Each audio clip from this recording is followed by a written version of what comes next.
utuu gargar hin qoodin hundumaa isa fayyisu. Yaadoo du'aa nu marse manni isa qofaadha Yesuusin nu gaafana.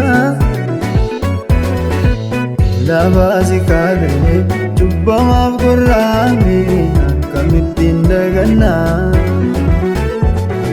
Nutis dhugaa baana. Ameen.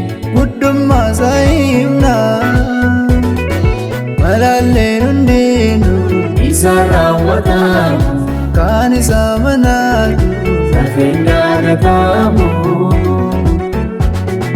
nutis dhugaa baana.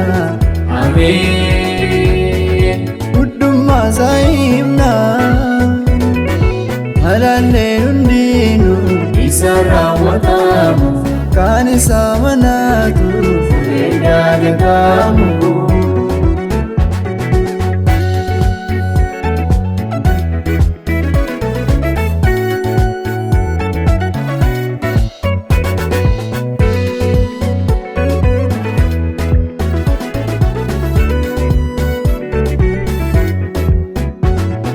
karaa isa maana burqaan bishaan jireenya isa keessatti argama. Yaabbannoo samaa'itti cubbuun cubbamaa maraa Yesuusin daangeffama. Boontuusaaf qopheeffame luba ta'ee araarsu jaalalaan wadaasine.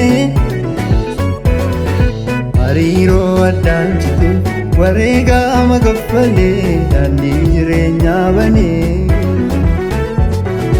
Ulfina abbaasaa samiirratti dhiise. Jaalala nuuf qabu fannoo irratti mul'ise. Inni daandii dhugaa karaa abbaatti geessu.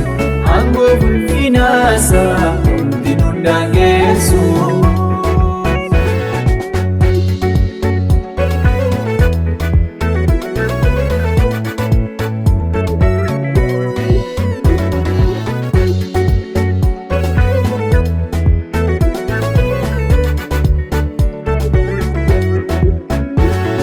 Isa qofaa beekaa buddeenni jireenya.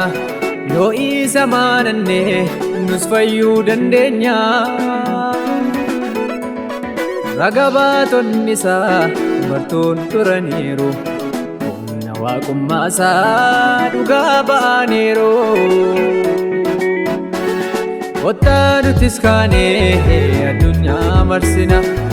Ergama fayyinaa lubbuu qaqqabsiisna.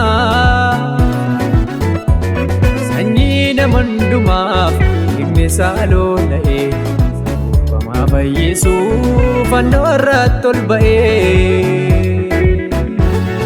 Isa qofaa beekaa buddeenni jireenya. Yoo isa amananne nus fayyuu dandeenya. Raga baatonni isaa bartoon turaniiru. Humna waaqummaa isaa dhugaa ba'aniiru. Kottaa nutis kaanee addunyaa marsina. Ergama fayyinaa lubbuu qaqqabsiisna. Sanyii nama hundumaaf dhimmi isaa lola'ee cubbamaaf fayyisuuf fannoo irratti ol ba'ee.